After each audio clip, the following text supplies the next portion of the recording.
Whoops. I just want to start by saying thank you for reading the book, even though you were required to. I really appreciate it.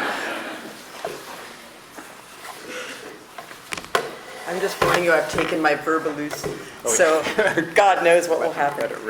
Okay, so we're going to start with, George was a student here in the MFA program at Syracuse. So I thought maybe we could start by talking about your early experiences, maybe even pre-MFA, and then when you were taking the MFA, and maybe be specific about what workshop was like and what your experience here was like. Well, I was raised in Chicago and not around writing, publishing or anything like that. So I went to engineering school at this place called the Colorado School of Mines, which you would always think means you were a mine, but it's with an N, so mining. And so, I didn't really know you could be a writer. Like if you're a working class person, it maybe doesn't occur to you that that's a choice, even though I liked it and I liked to read. But so then I went to engineering school, got a degree, and went to work in the oil fields for a couple of years, and that was in Sumatra. And all the time I kind of was scribbling on the side a little bit and reading. And then came back, got sick in Asia, swimming in a river that was contaminated with monkey poop, so that's something you don't want to do. I got really sick, so I was I was 20-ish, 21, 22, and I felt all the time hungover. Like if I didn't sleep 15 hours a night, I'd wake up the next day and it was exactly like a killer hangover, So that was kind of a weird, early look at old age, I guess. But anyway, so then I was just kind of, I quit that job because of the illness, and I was just kind of farting around. I was traveling around, I read Kerouac, and right. And then in the meantime, don't be scared, but your degree actually can expire. Like I had worked, and then I took 3 or 4 years off to bum around, and I went back to find a job. They were like, "What have you been doing?" "Oh, I've been kind of hitchhiking around." Next, So then I was at this really crazy party actually in Amarillo, Texas, kind of a real decadent thing. And I got nervous and went off in the corner, and there was the People magazine sitting there. And in there was an article about Raymond Carver and Jane McInerney, and they were in this thing called the Syracuse Creative Writing Program that apparently pays you to study writing. So I thought, that sounds good.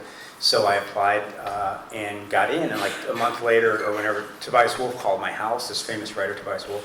So great, I'd never met a writer. I had met one other writer before I came here. So I just my dad had bought me this old Ford pickup truck and with a camper on it. I came out here, and I got here. Your parents supported you doing this?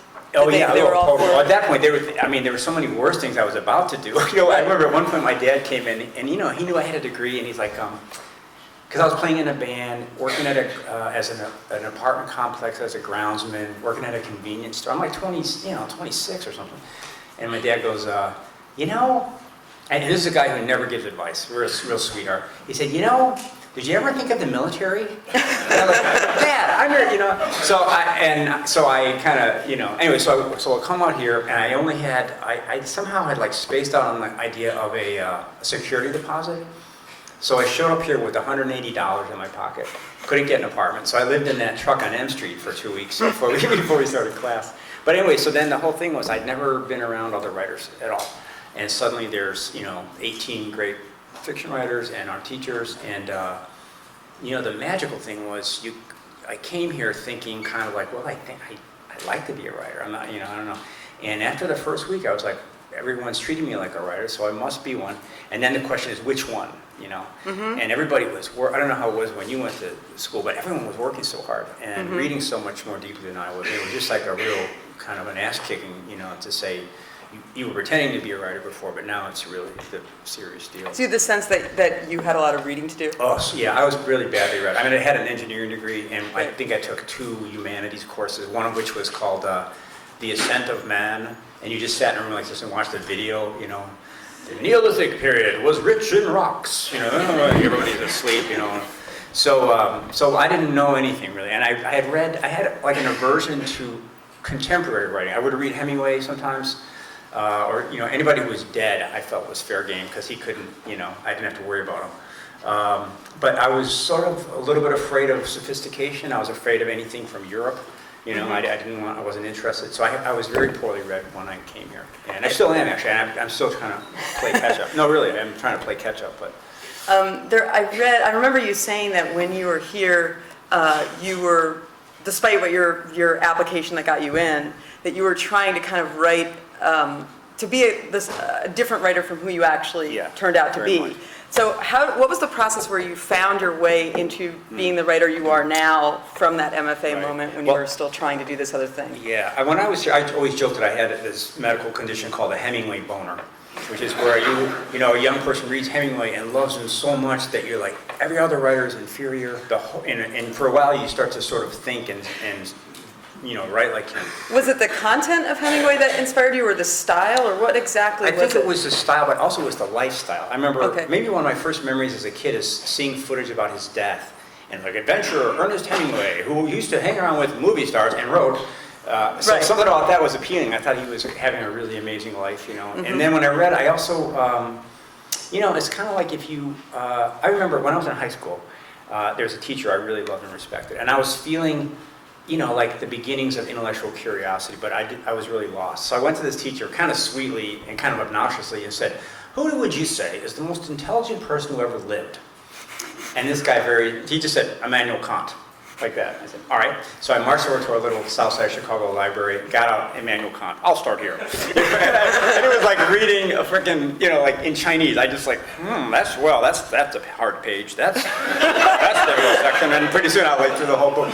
So I think I had that kind of self-educated person's fear of fancy pants stuff, parentheses, stuff that I couldn't get. So when I read Hemingway, at least I thought I was kind of getting it. The sensual details, the dust in the air and the travel. That all really made sense to me. And also I kind of connected with, he had a great, especially in the early books, a great memory of what it was like to be a teenager, be an adolescent male. Okay. And that really, so it's like, I think when you're a young writer, you kind of look for stuff that you simultaneously feel I can do that, and whoa, I could never do that. And he really, made me feel that way. And it also kind of laid out a path, like I thought, and this is not true, but I thought, if I want to be like him, I got to go have adventures, which was right up my alley, I see. But the reason I can't write well is because I haven't lived enough, which is a nice fallacy you tell yourself if you don't want to actually sit down and write, which I didn't.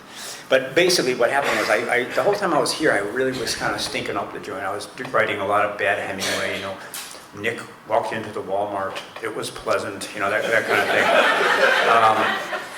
And then, as will happen, eventually you get sick of it. I mean, if you're a musician, or a filmmaker, you have an influence. But after a while, you get sick of trying to be Tarantino because you can feel the falseness and you can feel the distance between what you actually know, that small set of shit that you actually have figured out for yourself through pain or loss or whatever, and that you won't have taken away from you. And over here, that false language that you're using, So now, unfortunately, that took me maybe another 5 years after I got out of here. We got married to Paula, and we had 2 girls, and we started working a job. And only then, I was almost 30, and I could sort of see the ship sailing away. Like the world didn't really mind a bit if I quit writing. I kind of would prefer it, actually. So you were it was almost out of desperation that you became yourself? It was totally out of desperation. Because I kept trying to, you know how sometimes if you're in control of something and you're on top of it and you're managing it, then that thing never gets to be itself.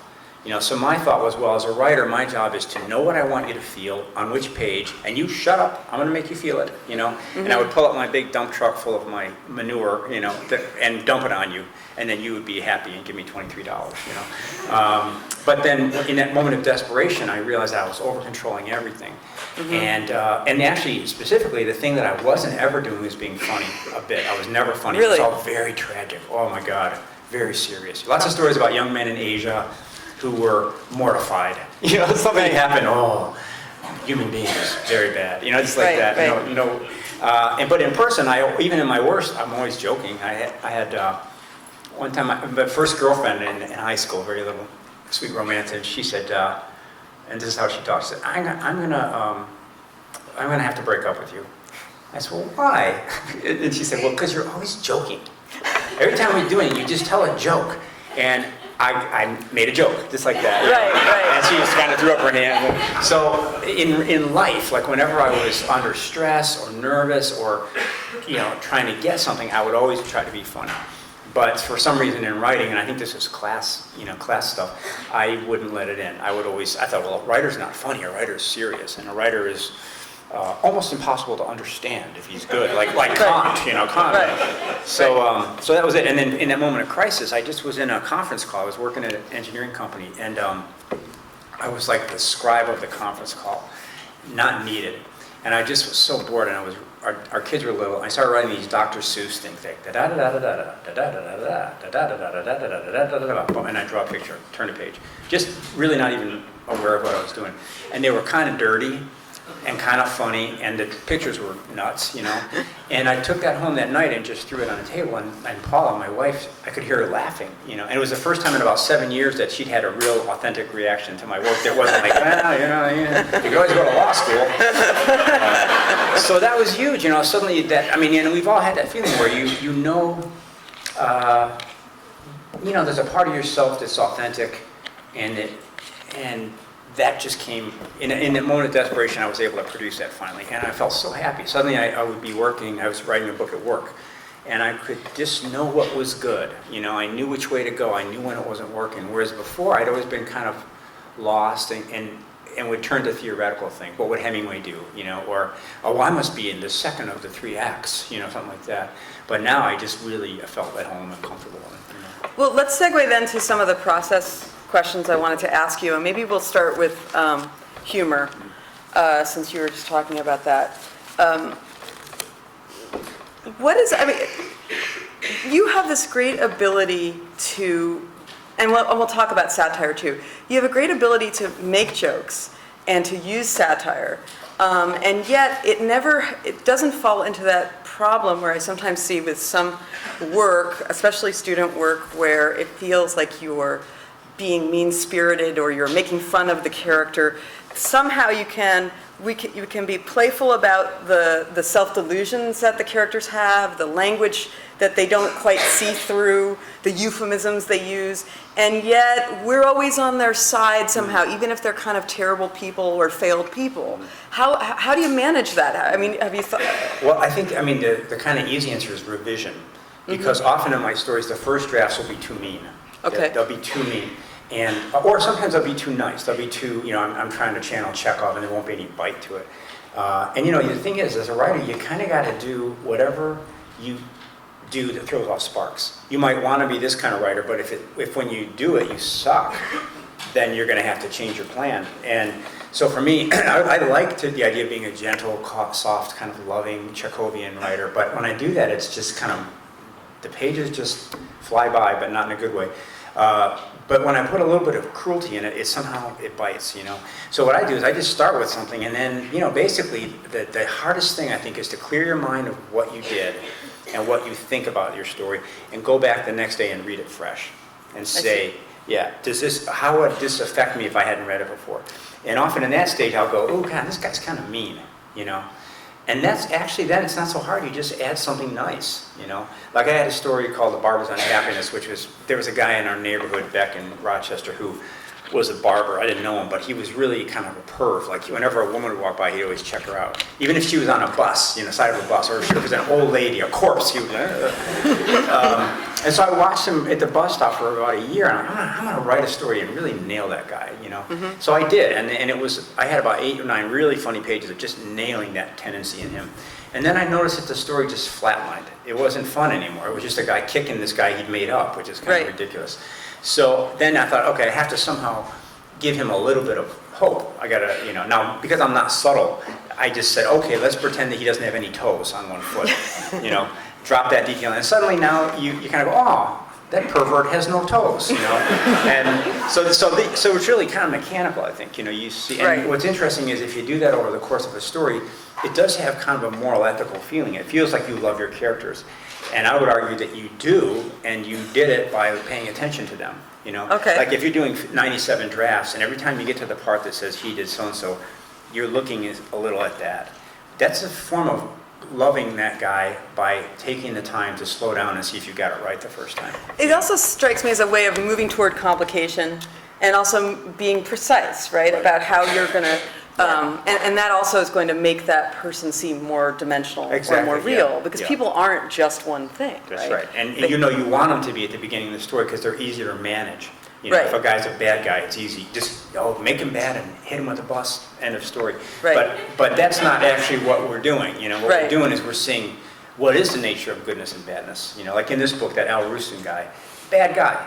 He does a really shitty thing, and yet, you know, he's got his moments, and you can kind of see it. So I think and the interesting thing to me, and kind of mysterious thing is, how do you do that? Well, I think you do it by revising. By going back over and over and over and micro-adjusting different phrases, you know. So why now? And you do that to I do it to ear. Like Right. a phrase sounds lame, a little bit not quite there, adjust it.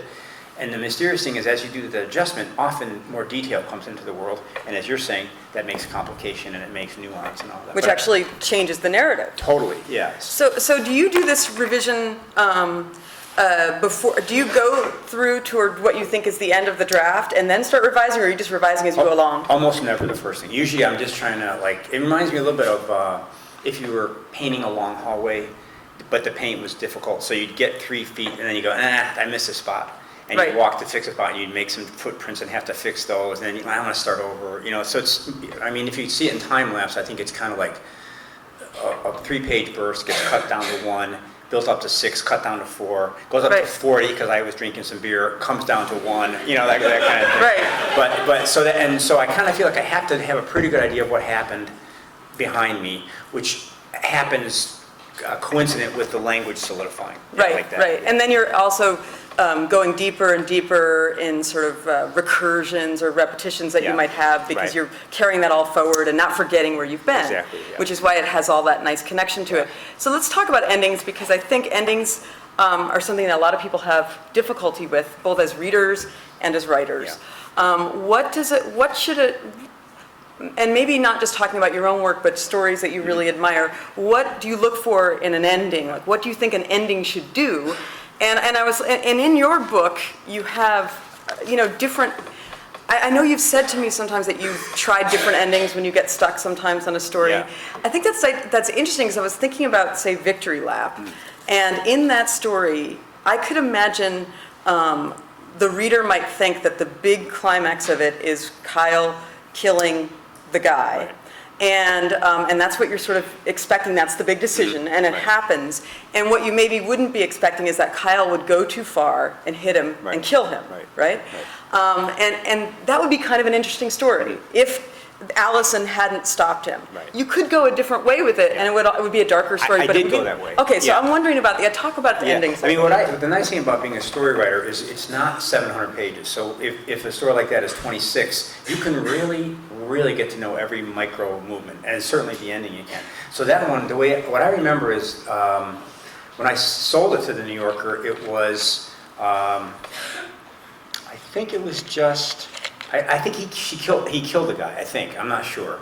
Or maybe he didn't, but he decided not to kill him, and then at the end, his parents were talking to him. That was I it. see. And somehow I know it was all right, and they bought it. I mean, so it was okay. But, so, you know, one of the things that happens to me is when I'm done with a story, I can kind of be real honest and go, yeah, there's something funny on page 18. I don't know what it is. This one, I noticed that Allison, who I really liked, I really loved that voice, you know, Right. that she had just vanished from the story. Right, you start with her. She's so important. Yeah, right, exactly. So the symmetry would argue that she would come back, and I couldn't figure out how. And I tried to write a scene in her voice as the guy was dragging her off. But interestingly, you can't. I couldn't. Because when you're scared, you're basically like going, fuck, fuck, fuck, fuck, fuck, fuck. You know, that Right. you're not going, well, it's a funny kind of thing that I'm being abducted at the moment. Oh, Right. God, you know. Right. You're like, I almost got in a plane crash once. And I remember my thought loop was exactly this, shit, fuck. That was it. I mean, I couldn't even remember my name. I was so scared. So if you're trying to be a little bit authentic as a writer, you can't have a big, intense comic inner monologue by someone who's being dragged away by a rapist. You just can't do it. So she was out. And because of that, for boring technical reasons, I had to write the rapist scene, which I didn't want to do.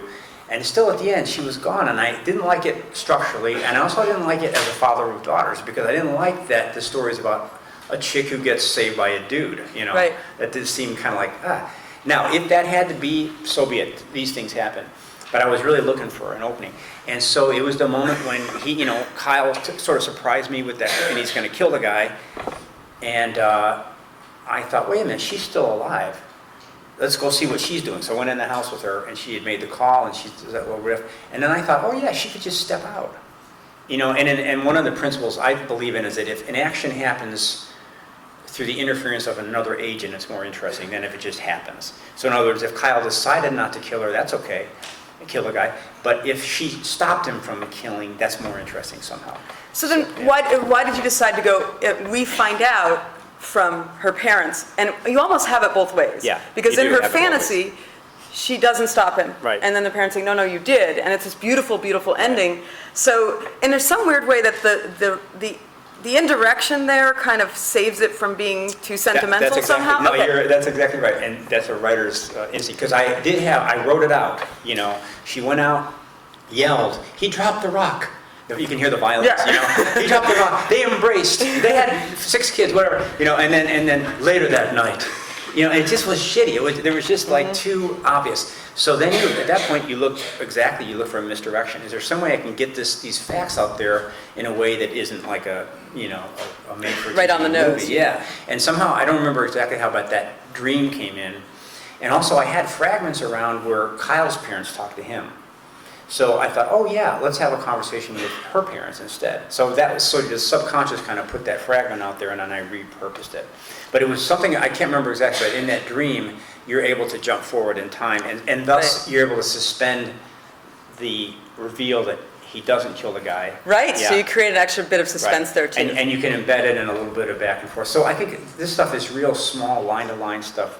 And in that case, it was kind of interesting because the story was already in galleys at the New Yorker. Wow. And was going to be finalized in like 2 days. And I hit on that, and I just went, and I just stayed up real late, and it felt, it's almost like the subconscious had it, but I hadn't produced it yet, and then it just, boom, And when I sent it to Deborah at the New Yorker, she was like, yeah, this is right. And we didn't change a word, I don't think. It was This just, is better. Yeah, better, yeah. So one of the things then I'm hearing you say is that there are, you can have a good ending and then you can even have a better ending. Totally, yeah. And part of it is everything that you've put forward is there at the end. Yeah. So I always think, an ending is sort of like, and we talk about this in the workshop, but it's like one of these jugglers who throws 7 bowling pins in the air.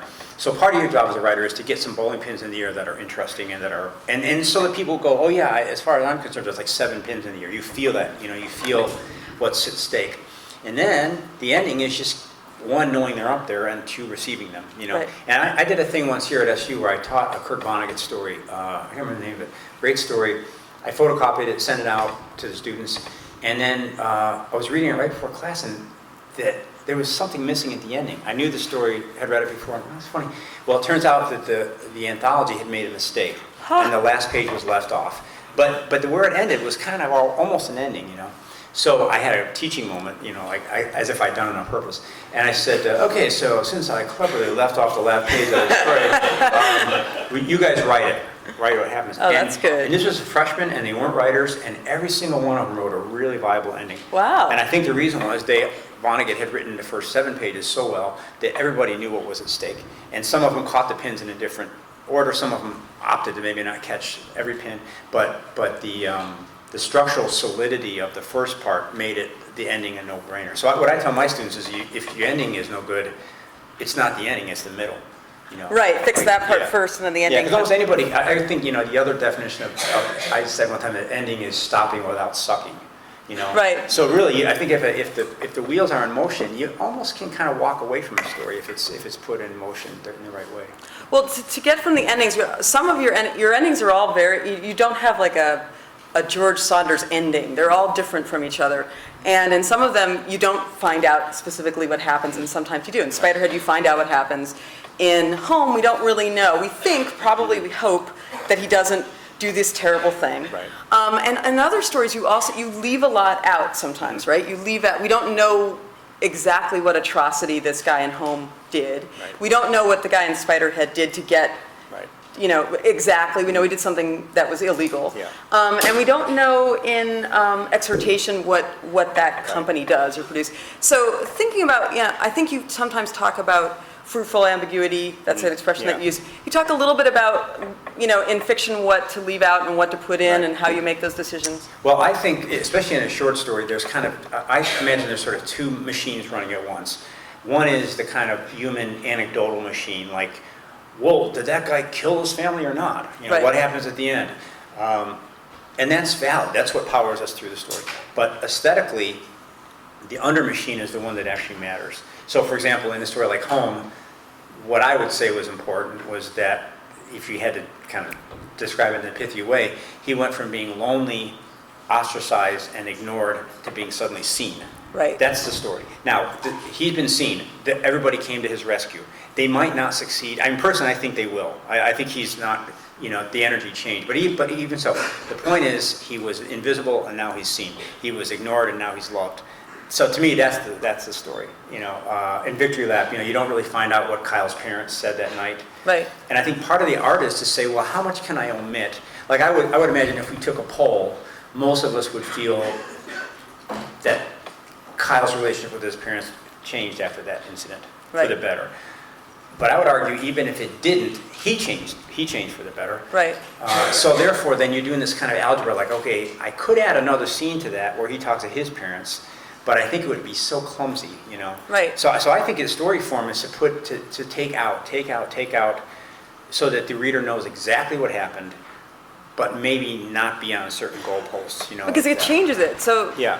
like in that story, The Falls, if you find out whether he rescues the girls, then it's no longer about his decision. That's right. It's about the success of his decision, That's which is right. important, which changes the story. Yes, it right? takes. I would say it takes the story from the aesthetically sophisticated understory and makes it anecdotal. Oh, he saved them. That's good. But actually, if you're reading the story correctly, the fact that he jumps into the water is the culminating thing. Right. So it is resolved. Yeah. In the important part of it. I think so, Right. yeah, Right. Right. yeah. And then and you want to leave out everything that you can, I think essentially. so. And I like the idea that, on a story like that one, or maybe like Victory Lap, you can kind of imagine multiple scenarios equally well.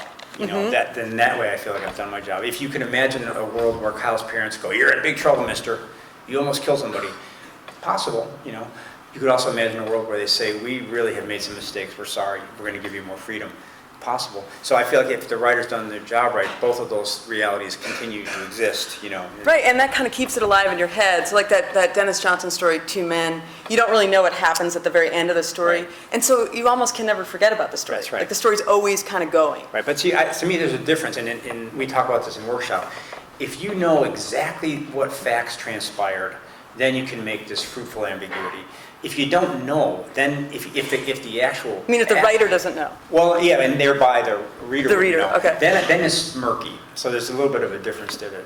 Because sometimes I think writers will just be opaque Yeah. and think that equals depth. Right. Like I don't really understand there's no clarity or I don't understand what's happening. Yeah, that's on purpose, they'll say. Yeah. And of course, that's just, that feels very vague and imprecise. It doesn't feel, There's a it's fine gonna line resonate. because, I use, as you guys have noticed, I use a lot of bad syntax and grammar, a lot of, kind of substandard speech. So my thing is that you're kind of like, your job, it's a little bit like in music, like feedback. Like there was a time when feedback was always bad, like 1957. Feedback meant somebody wasn't doing their job. And then, the Who came along and Hendrix came along, and feedback became a thing. But you still wouldn't want someone to have uncontrollable feedback. Right. So the idea is you're going to allow the feedback and manage the feedback and make it work for you. So the same way with any kind of, if there are stories that induce boredom deliberately for effect, there are stories like mine that use all kinds of substandard speech for effect, but the writer is always at the switches. So if you're going to use bad grammar, knock yourself out, but you're in charge of the effect of that. Right, and you have authority when you're doing it, so they know that you're doing it sort of purposefully in Right, some way. Right. Which sometimes comes down to, you have to, I got some great advice from the New Yorker one time. I had written a pretty funny story, and the guy, Bill Buford, was the editor there, and he said, you have 4 incarnations of the same joke. I said, no, I don't. He said, yeah, you do. And he showed me where they were. And he's like, so what? He said, that's not a problem. You just have to cut 3 of them. So I was like, all right. And he was absolutely right. You have like, somebody tells the same joke 4 times, you think, but if you pick the right one. And so I think that's the trick, is it's always a little bit like, maybe like cooking to taste. Right. If you could taste the food instantaneously, Right. Too salty? No problem. Take some salt out, So. Okay, I have a small technical question, but what time is it? Because I didn't bring do we have time? Anybody know the time? Okay. Oh, it's 4:20. 420. Okay, all right, good. So I noticed that you use, in terms of narration and point of view, you either use the first person or you use very close third person, which you call third person ventriloquism, or we could call it third person subjective, whatever. And it seems to me that in the stories that have multiple consciousnesses, you use this close third, while if it's just one consciousness that's guiding you, often use the first person. Why couldn't you use, with a space break, the first person in the multiple consciousness stories? What do you get from not doing that? Is it just too confusing with the eyes? Like with the... You could do it. I'm doing it now, actually. Okay. Yeah. I think you could. I always had the feeling, with my stuff is dark, and it's kind of manic, and there's a lot of weird shit in it. So my thought is you have to kind of manage that a little bit. I want to always have a manageable level of weirdness in a story. Okay. So for me, somehow the combining the first and the third in a short story is one too many. I don't know. I know what you mean. No, I know what you mean, because it it feels, and it's interesting because when you do use the third, for example, in the 10th of December, your narrator, your third person narrator is disappeared more and more as you're writing, over the years. Yeah. But when that third person narrator is there telling about the Prince Valiant hair or whatever it is, it's very important. It's sort of hard to get all of that necessarily into the... You can't. And it's interesting because it's a real trade-off. If you write kind of a traditional Tolstoyan third person, it's very powerful and you can create an infinite number of people. But if you're doing this third person subjective, which I didn't know that was called, that's why I invented it. But then I think there's a limit to how many people you can create. You can only do, a very small number of voices. Like a lot of times,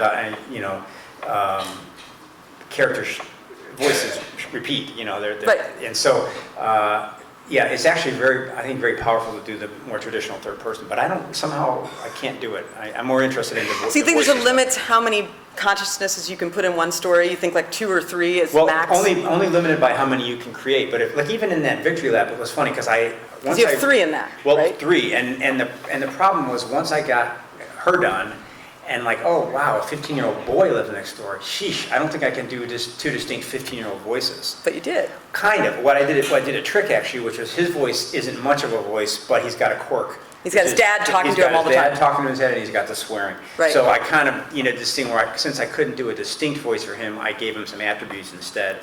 I see.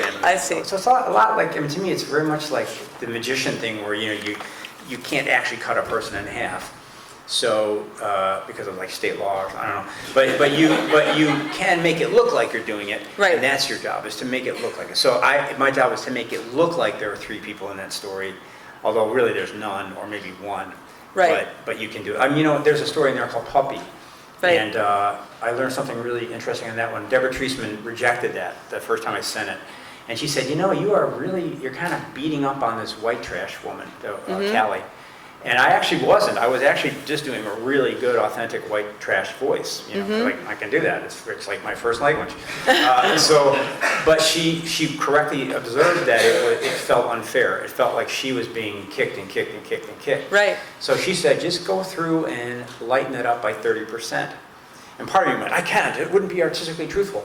But the story wasn't working in that mode. Right. And when I did what she said, when I just went through and she would say ain't, and I'd change it, or friggin', and I would take it out, And just doing that at about 30%, suddenly she got smarter and more considerable, and she kind of got up there equal with the other woman, So it's funny how it's really not about, a lot of times I know when we talk about writing at the grad level, and certainly at the undergrad level, there's a lot of, in my opinion, talk about writing from the outside, like what's the theme of this story? Right. How is the character developed? But from my experience, you can't really write out of that energy. I can't anyway. If I thought, I've got to go home and do some thematic work tomorrow, I just would jump off a bridge. I wouldn't want to do it. But if you think of it as it's really just a matter of going through this 8 pages and tweaking some things, that feels to me more workable. And of course, eventually it does lead to stuff that can be discussed thematically and all that. But as a mechanical thing, I'm real happy if someone says, make her 30% less dumb. Right. That's easy, you know. Or just what you just said about how you're trying to distinguish these two 15-year-olds, that constraint kind of forced you to create this, That's right. the idiolect for the boy, right? And that created more of the narrative Yep. about his parents and the conflict within him, and that probably led to him possibly Totally, killing at yeah. the end And because he was overreacting after being squelched. Which right? he wouldn't have overreacted unless he'd been squelched. Yeah, so that was like a technical problem that actually changed the story in a narrative way. Exactly right. And I think all technical problems, and I'm sure this is true for novelists too, Absolutely. all technical problems change the story. That's what they're there for, you know. Right. Like Because there is no difference between the technical problems and the content of the story. They are essentially the same thing. Yeah, and the other thing that maybe is, I mean, I know I do a lot of traveling to colleges, and young writers always say, basically, did you mean to do that? Or how did you think that up? And it's interesting that, like in that story, I think one of the most important things is that father who oppresses Kyle. I didn't even notice it was happening as I was doing it. It was just looking for some internal voice, and I had this flash when I was in high school, or in grade school in Chicago. There's this family that lived up the street, and they had 5 boys, and maybe because of that, the family had these really tight rules. So they actually had major and minor treats. And the older boys had kind of learned that this was nerdy, and they would, no, we don't. But the youngest boy was like 4, and he still had that little 4-year-old speech impediment. He really was into it. So he'd say, his brother's name was Ray, and he'd say, Ray would be out playing with the older kids, and he'd say, wait, come on, it's a special tweet day. And Ray would go, I don't know what you're talking about, you know. But I remembered that family. It just at the split second, I remembered that family and veered in that direction. But so, the ideas aren't, I don't think you think these things up in advance or planning. I think the best ideas just come at speed, and the subconscious is so much smarter than we are, And incidentally, all 3 of those 5 boys, 3 of them became Olympic swimmers. So it worked. Yeah, it worked. So do that to your children. Yeah. So the last question I wanted to ask you about is about language and about you are brilliant at this thing that also David Foster Wallace did a version of where you take, and I guess but yours is very unusual. You take a lot of received language, whether it's a platitude or a cliche, like thank you for your service, or a note to self, or these kinds of things, and you put them in you sort of take them out of the ether, out of the colloquial language you use, and you sort of dislocate them and mix them with other weird idiolect language things that you do for that character, right? Like the father in The Semplica Girls, he's doing that diary speak, and he doesn't use articles, and he says a platitude, then he says et cetera, et cetera. So he gets these kind of really distinct language tics. They're all distinct because they're smushed together, but even though some of them are familiar. So talk a little bit about that. That's sort of, to me, no one does that like you do, Thanks. Well, the truth is that it's a little bit, I have all kinds of intellectual things to say about it, but the honest truth is I just do it because I can do it. Now, partly, I was raised in Chicago, and in our neighborhood, there were a lot of smart people, but not a lot of educated people. A lot of passionate people, but not a lot of refined people. So you got that wonderful American combination of someone who just really, I fucking love you. I don't know, I just want to knock the shit out of you because you're so fucking smart. You think, what are you saying? I think he likes me, but wow, So there's an absurdity in there if you really pay attention to what people are saying. But authenticity. These were real human emotions coming through a slightly weird, speaker. Mm-hmm. So that was beautiful, actually. I would say that's a pretty good definition of poetry, genuine emotion coming through a weird speaker. So then when I go to do it, I can't do high literary language, I can't do Faulkner, but if you said do a 3-minute monologue, I could do those voices all day. So I think doing the voices is actually, for me, the big compositional thing, to sit down and just start really trying to have fun and try to be inventive and energetic in creation. Then, of course, the trick is to come back and clean that up so it's not just a rant, because right. and to select which weird speeches you're going to keep. But it's mostly, at the time of doing it, it's like improv. And then with the advantage that you get to come back and clean up your improv indefinitely. But there seems to be a political content to it too. There's always, it seems that you could argue that in a George Saunders story that you're not very interested in the woes of the 1%. I don't know if you noticed this or not, but it's not so much. it's sort of like the put upon working guy or girl or middle class guy who's just sort of struggling. And it seems that those systemic things are not up for debate in the story, but the character's reaction to them is their opportunity for grace, right? Whether they can sort of see through the euphemisms and the lies that they kind of live with all the time, the stories that they rationalize their own behavior, their misbehavior, or their easy behavior, and sometimes they break through, and they realize that's bullshit. They need to do the right thing. Yeah. Right. Yeah. Sorry, am I not allowed to swear? I fucking hope we can. So there's some, it feels almost like that.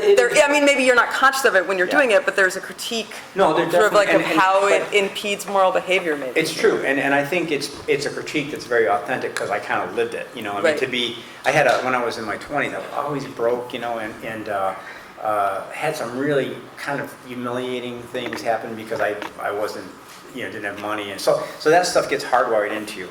But I think also on another level, isn't it the case that all of us we live in exactly that scenario you just so beautifully described, which is you're cluttered. You're cluttered with your own thoughts. You're cluttered with your habits, your aspirations, your prejudices, your fears mostly. I think. What other people have said to you about you. Yes. Those voices are in your head. Right. So, and you're cluttered with the idea that you're central to the universe, that you're never going to die, that all this incredible confusion you put into this world. You fall in love. You love somebody. You love your kids. And there you are, trying to do your best with this incredible profusion of confusing voices in your head. But every so often you do break through. Right. So for me, that's where the most interesting parts of fiction is when somebody who sort of had the deck stacked against him, and often it is socioeconomic, is able to kind of go, wait a minute, I'm hearing a pure tone, and kind of goes through that. And I think it's political, but also, for me, very personal. Sure. Because they have been, alive 54 years and still be making the same stupid mistakes, Right. and still having failures of charity and failures of clarity of vision is kind of frustrating, Right. And as you get older, it becomes a little more of a desperate race. You can see the doorway coming up, and you're like, will I ever see things clearly? Right. So I think for me, fiction is one way to work through it and to sort of see how do we confuse ourselves. How do we make these confusing voices for ourselves? Maybe how do we accept them from other people? And then, like you said, finally, how do you break through? So like in 10th of December, I think that guy is a pretty nice guy. And he starts off doing something for a pretty good reason, and halfway through he goes, wait a minute, what were those voices that were telling me to do this? Right. And he desperately tries to back out of it. So. That's such a beautiful story too. I noticed that both in that his speaking, and then the boy's kind of misspeaking from two totally different reasons. It's such a beautiful symmetry the way they built it, because the boy kind of uses words that he doesn't quite understand, right, yeah. and then he's misspeaking because of the medication he's on or the Exactly, illness, yeah. and it's really quite lovely the way that And I never noticed that together. until you said that. That's beautiful. But yeah, I did mean to do that. It was something I worked quite hard. It's almost it's like reading James Joyce. Yeah, It's exactly great. like yeah. Okay, so maybe we Except should you can friggin' understand it. not like that Kant guy. Kant. Maybe we should just stop there. Thank you, George. Thank you very much. Thank you. Thank you.